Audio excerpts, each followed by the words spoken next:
Confessional by Maura Campbell. Interior church day. Gavin, 15, looks like he's about to face a firing squad. He kneels in the pew by the confession box, nervously keeping an eye on the red light over the priest's section. An elderly gent erupts from the left-hand side of the confessional. Never in all my born days. The light turns to green. Gavin opens the right-hand door, adopts the customary position on the hardwood kneeler. The divider between him and the priest's section slides across, revealing the silhouette of a man. This is D. McKee, 36, going on 17. Yes, my child. You're not Father McCrory. No flies on you, my man. Where's Father McCrory? He's in Borneo. Borneo? Yeah, Borneo, saving the cannibals. So tell me, what's new and exciting, dude? Huh? What's your deal, man? Bless me, Father, I have sinned. It's been 3 weeks since my last confession. Don't bother with the foreplay. Get to the good stuff. The good stuff? Oi, what you been getting up to? You're what, 16, 17? 15 and a half. Okay, maybe not then. How's about we just shoot the breeze? Huh? Like, any girlfriends yet? No. Well, there, my friend, is exactly where I can help you. You want to get to cozy with a wee girl? Take her to a horror movie and she'll be clinging to you like a spider monkey.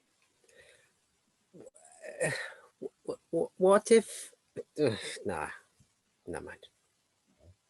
Go on, my son. What if I don't want to go with a girl? You mean like you fancy fellas? There's this boy in school, and I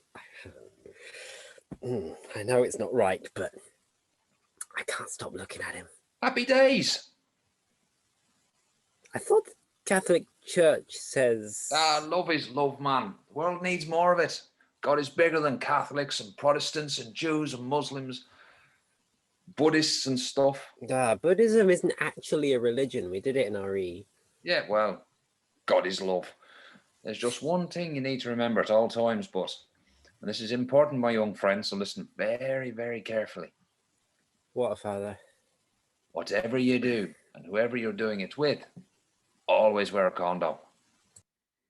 Gavin exits the confessional with a spring in his step. As he walks past the sacristy, he hears a banging sound. He stops and looks at the door for a moment. All quiet. Shrugs and walks off. As soon as Gavin is out of earshot, a muffled noise can be heard, like someone trying to call for help. Interior confessional day. Mrs. Mooney, 70s, settles herself on the other side of the confession box. Dee slides the divider back. You're not Father McCrory. Where's Father McCrory? He's a bit tied up today. Interior sacristy day. Father McCrory, 60s, is indeed very tied up. Tied to a chair, in fact, with his mouth gagged. He hears footsteps coming towards the sacristy. He stamps his feet as hard as he can. A heavier tread, then Pocketlegs, 30s, enters. His well-worn combat trousers have many pockets. Hiya, Father. Long time no see. Father McCrory wriggles in his bindings to no avail. I don't get up my account, Father. Pocketlegs rummages around the sacristy, making a right mess. He opens the desk drawer. Jackpot. Father McCrory is more animated now, his writhing making the chair wobble back and forth. Pocketlegs finds a tin box and opens it. It's full of notes and coins. He stuffs the money into his various pockets. He's interrupted by a crash. He turns to see Father McCrory on the floor, the chair shattered. He wriggles free from his bindings. Holy crap. Interior confessional day. Mrs. Mooney looks up from her prayerful pose. What was that? Bugger. Here, are you sure you're a priest? Now, when did I ever say I was a priest? Dee legs it out of the confessional. Interior sacristy day. Dee races into the sacristy to find Father McCrory and Pocketlegs in a standoff. Just put the money back, son, and we'll say no more about it. No way, Father. You owe me. Pocketlegs, what are you doing? Mrs. Mooney shuffles in. Mrs. Mooney, thank God. Go phone the police, quick. Before she can, Dee flings the door shut and locks it. Nobody's going anywhere. Oh, dearie me! Father McCrory puts a protective arm around Mrs. Mooney. What the fuck, Pocketlegs? What happened to our honour among thieves, man? What can I say, Dee? I am what I am. An uncaring society has made me this way. I can't help myself. You were helping yourself rightly a minute ago. Put the money back, man. We were just going to scare him, remember? Let him know what it feels like to be helpless and powerless at the mercy of somebody stronger. Declan, come on now. Name's D now. But he owes us for what he done. What are they talking about, Father? He does owe us, yeah, from when we were altar boys. What did he do to ye, son? Always had your wee favourites, didn't you? No, it wasn't like that. Now, you need to take some responsibility for what happened to Declan. Me? Responsible? I was a child, for Jesus' sake. Remember where you are, son. Mrs. Mooney clobbers Father McCrory with her handbag. Ow! The old beast! That's some weapon of mass destruction she's got there. Mass destruction. Get it? Mrs. Mooney, please. It's not like that. Tell her, Declan. I'll tell her all right. Mrs. Mooney stops battering Father McCrory.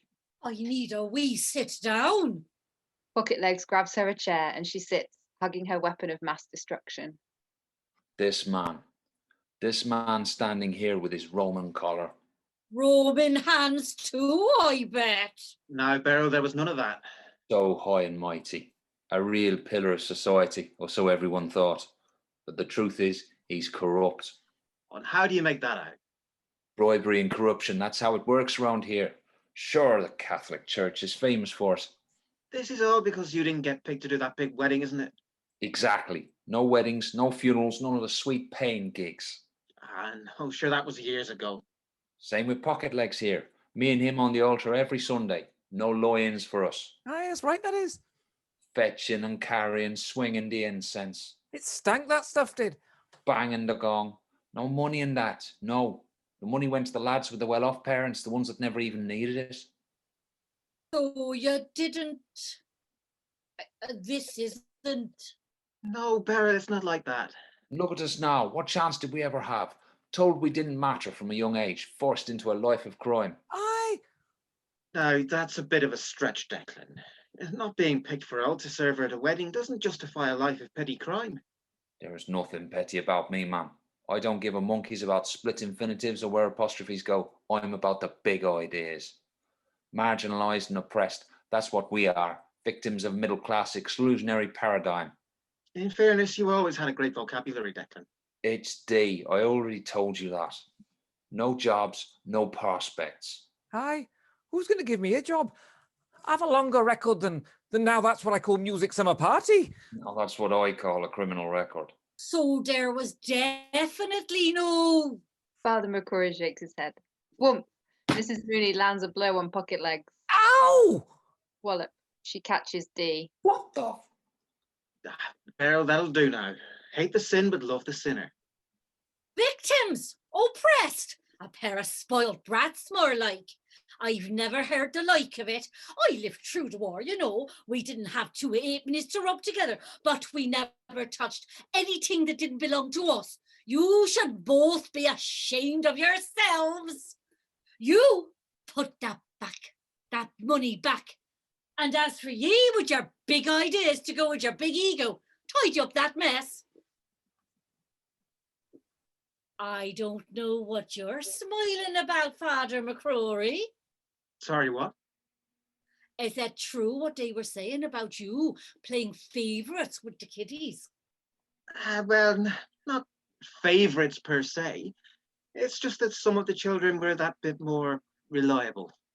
And how exactly do you expect them to learn how to be responsible if you don't give them a bit of responsibility? You make a fair point there, Mrs. Mooney. You unlock that door for me. I've better things to be doing than listening to this nonsense. Dee unlocks the door, opens it, and gives Mrs. Mooney a low, slow bow. Milady. That thing you told me about earlier, the condoms. Solid gold advice, Mrs. M. Dee watches Mrs. Mooney stride off, head high, trusty handbag clasped to her side. Total legend. Pocketlegs, his pockets now empty, hands the tin box to Father McCrory. Sorry, Father McCrory. Bless us, Father, for we have sinned. Haven't we all, son? Haven't we all? Fade out.